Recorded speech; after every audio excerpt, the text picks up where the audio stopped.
Hi there, I'm Shannon Crane, and you're listening to the Spotlight series, presented to you by the Population Studies Center at the University of Pennsylvania. As you may have noticed, we've been interviewing our associates to better understand their experiences. In the coming year, we'll be posting spotlights about new researchers, global projects, and more. Today's spotlight features Dr. Atheendar Venkataramani. He's an assistant professor in the Department of Medical Ethics and Health Policy at the Perelman School of Medicine. Dr. Venkataramani obtained his PhD in health policy from Yale University and his MD from Washington University in St. Louis. In this spotlight, we talk about his recent projects, scientific context, and how economics and health policy intertwine. Adjust your volume, sit back, and enjoy the interview.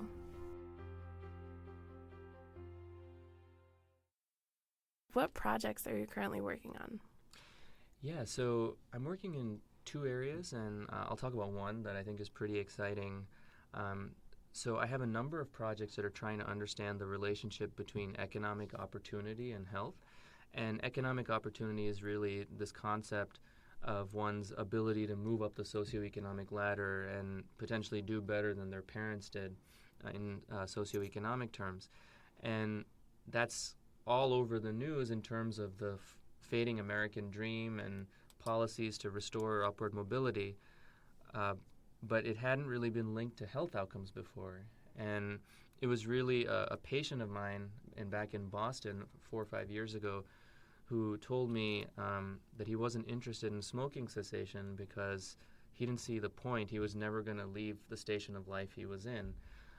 And I thought that was really interesting. And it was around that time a lot of data became available on social mobility at U.S. counties. So we started many years ago linking that to mortality. And more recently, we've been doing a number of projects linking policies that shifts economic opportunities to health. So we looked at the effects of the DACA program on mental health. We looked recently at the effects of affirmative action policies on teen health risk behaviors.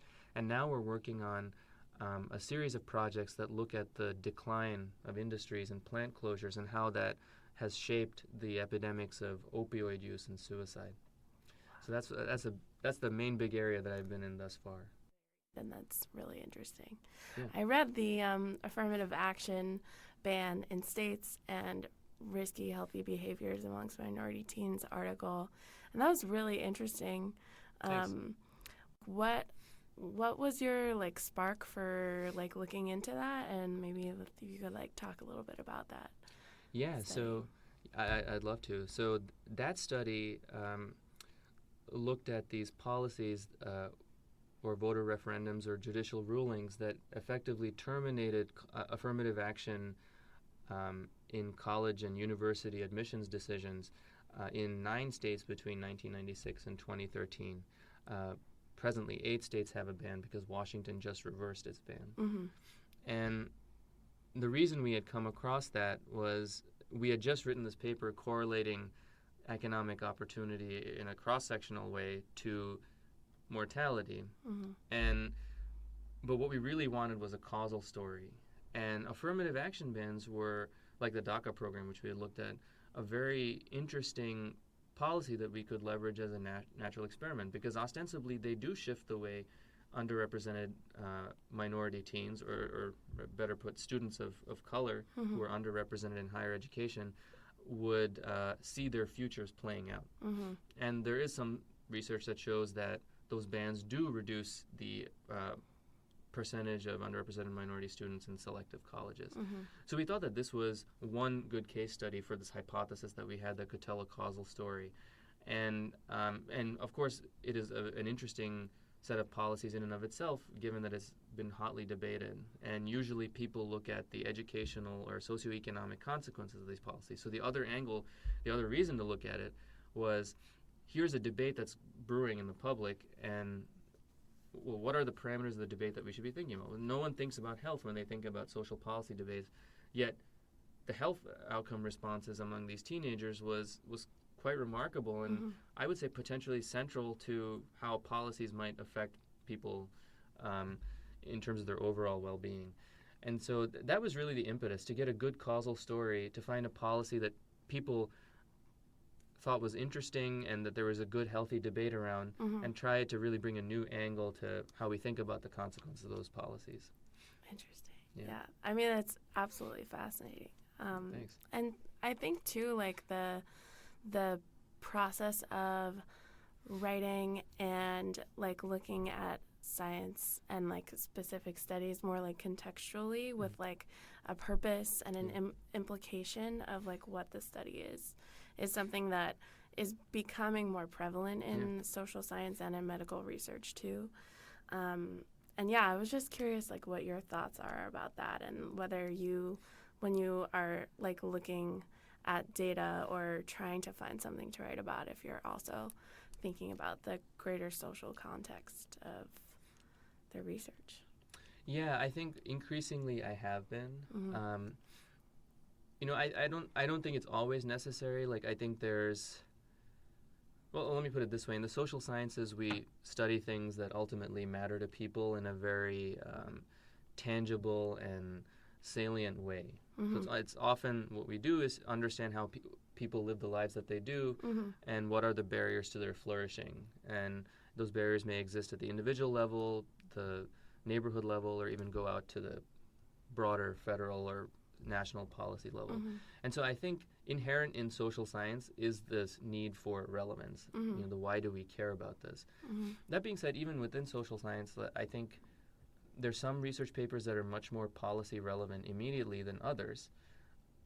And I think that's not to say that that we can weigh the importance of the two. I think really important work that, so, this came up in our affirmative action ban paper. I think one of the things that was hard to communicate to people was what is the relevance of this paper beyond this policy?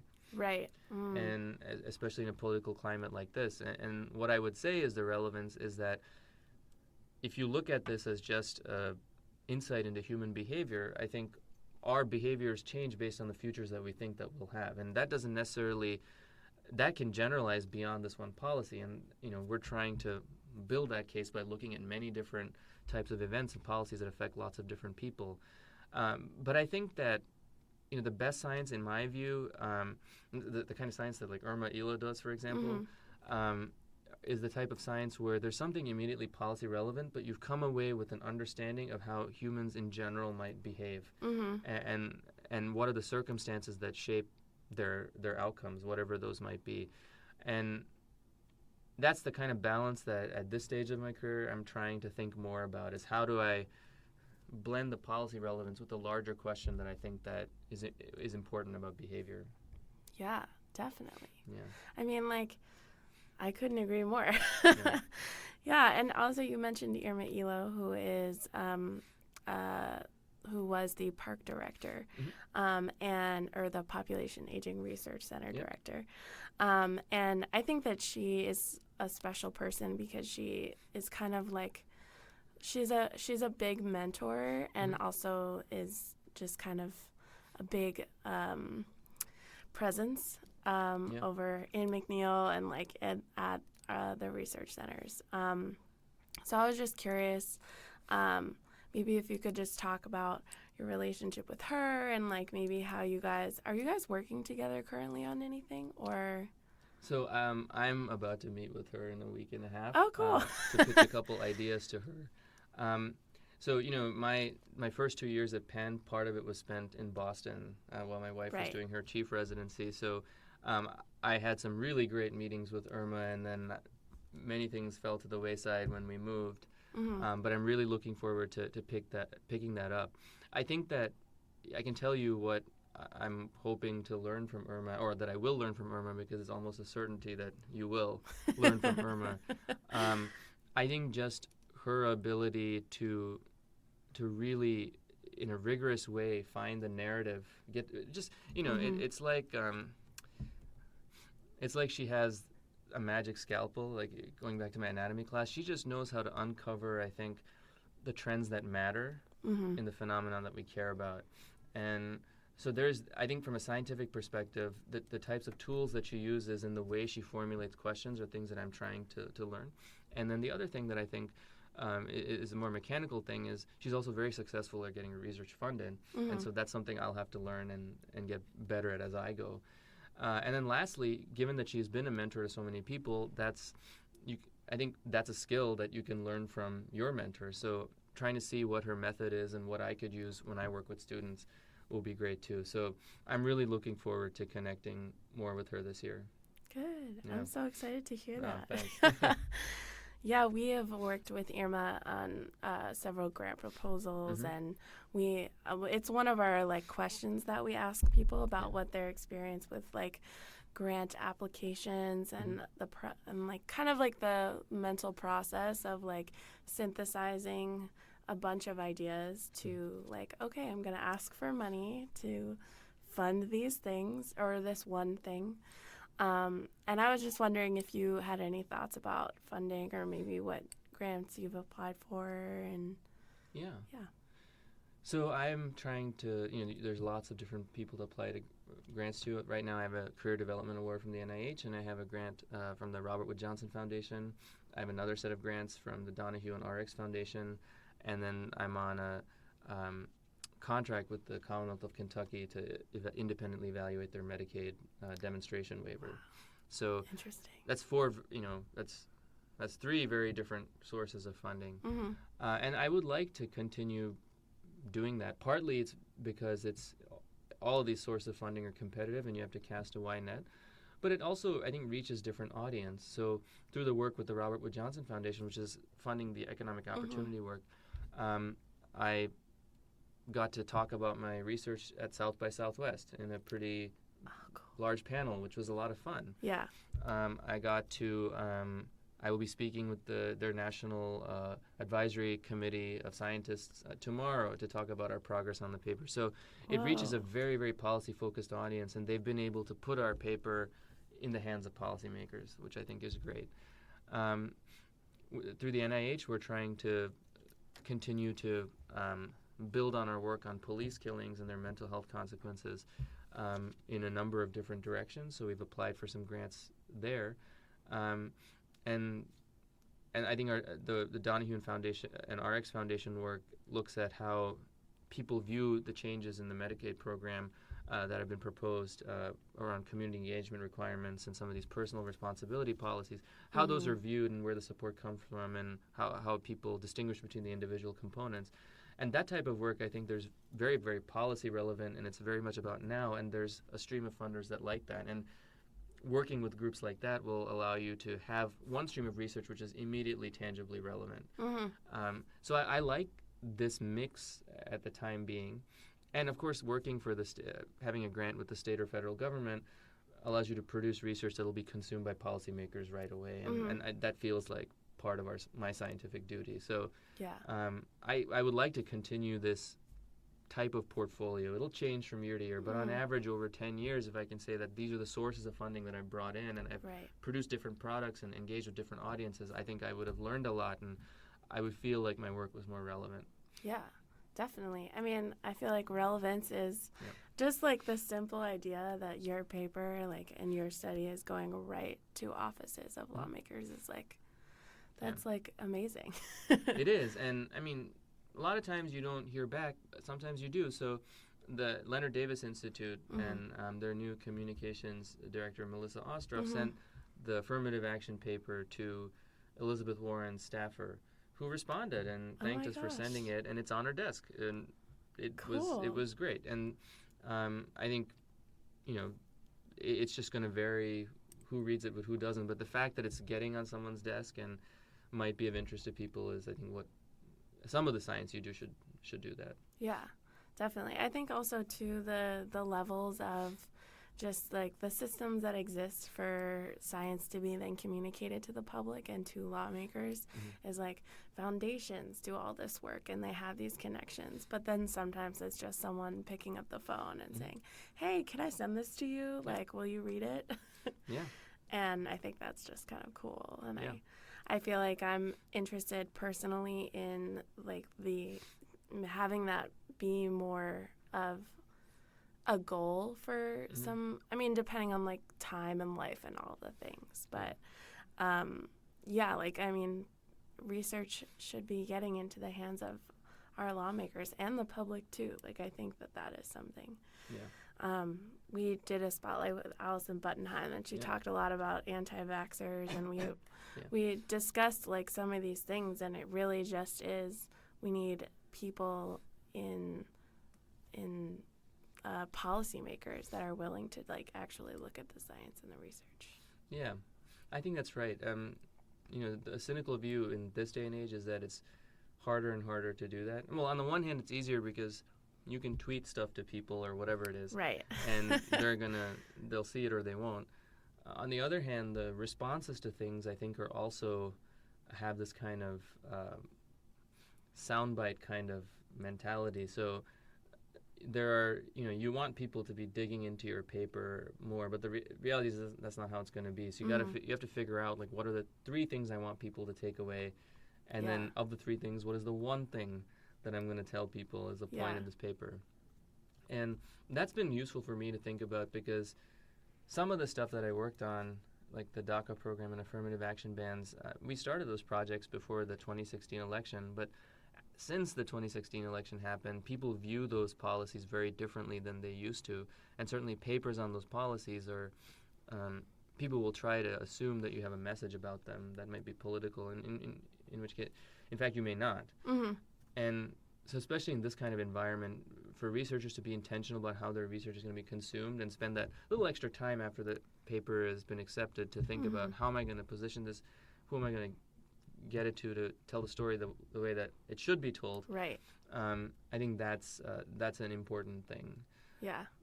So for the affirmative action ban paper, there's a very good journalist at the Philadelphia Inquirer, and I knew that she would, or I had a feeling that she would be interested and that she would take a holistic view on what we were trying to say about the paper and the broader messages, and she did that. And so that was the place that covered that story, but it was the right place. And I think that kind of exercise, which we're not trained to do in graduate school or postdocs or anything like that, is becoming important now. Yeah, definitely. Yeah. And I think, too, just general, like, having people be able to say what their work is about is another, like, great practice. I know LDI does their research briefs. Yep. And every time one gets posted, I read it. I'm just like, this is the best thing ever. Yeah. And I want to do it for all of our researchers, too. But I'm like, okay, I'm one person. They're, like, a whole team of people. Yeah. But, yeah, it's really interesting. How was South by Southwest? That's, like, what was that environment like? And I don't know if you want to talk about that a little bit.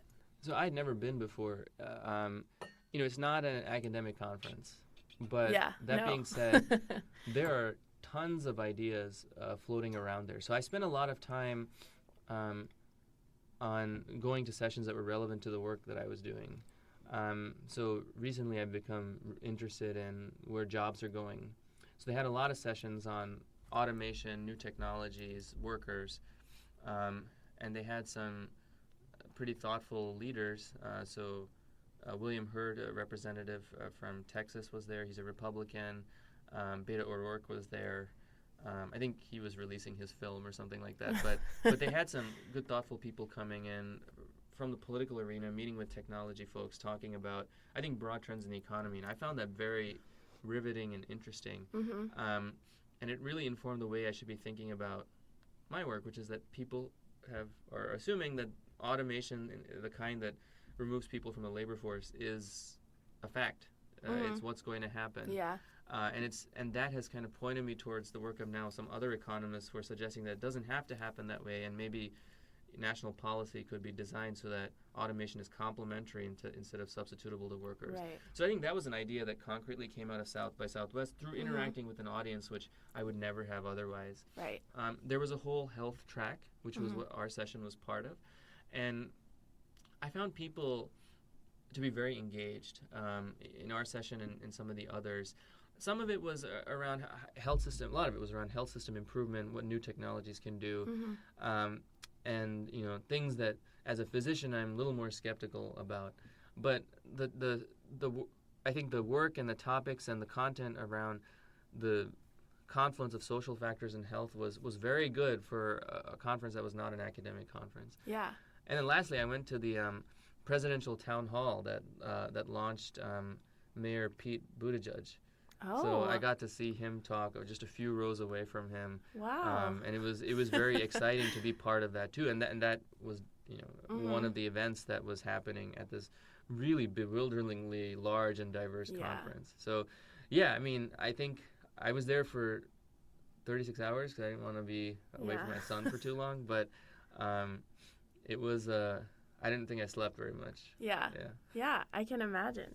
I mean, Yeah. that also just sounds super interesting in terms of like a conference environment. So I feel like my conference experience has been in a support way, and I attend the annual Population Association of America conference. I love that meeting. Yeah. I had to It's- miss it this year, but it is the best.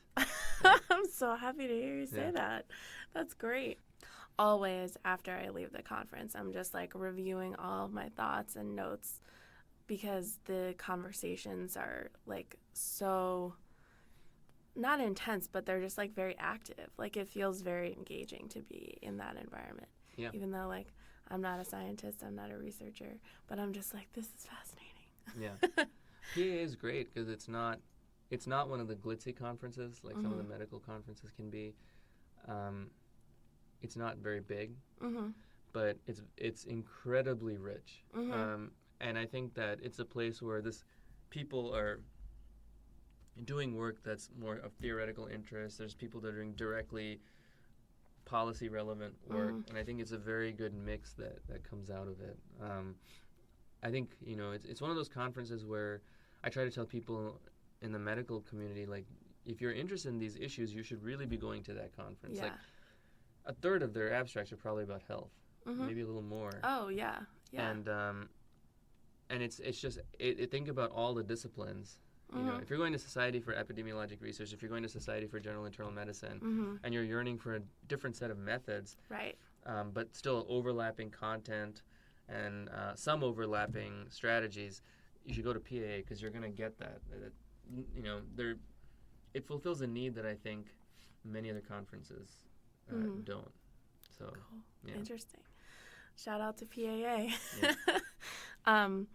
Yeah, I mean, that's, I think, too, like another result that happens is that when you're in a smaller environment, well, smaller compared to South by Southwest, Yes. but when you're amongst a few hundred people or, like less than 5,000 people, there's more of an opportunity to really connect with people and network, and that's something, too, that I'm, like, interested in, like, the action of, too.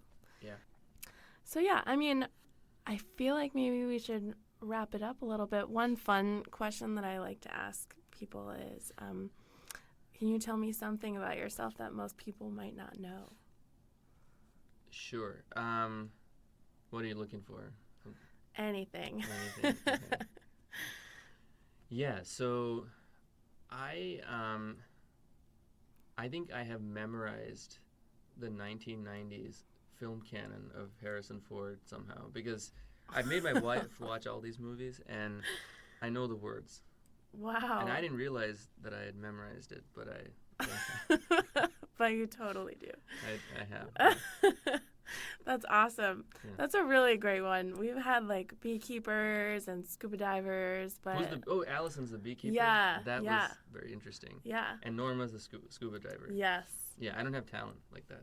No, I mean, I was But I like, can passively what? memorize. Yeah. Well, awesome. Thank you so much Yeah, thank you for having me. for talking with me today. And It's fun. this has been really great. Yeah, I'm glad. Yeah. I had a good time too. Awesome. Thanks. Okay.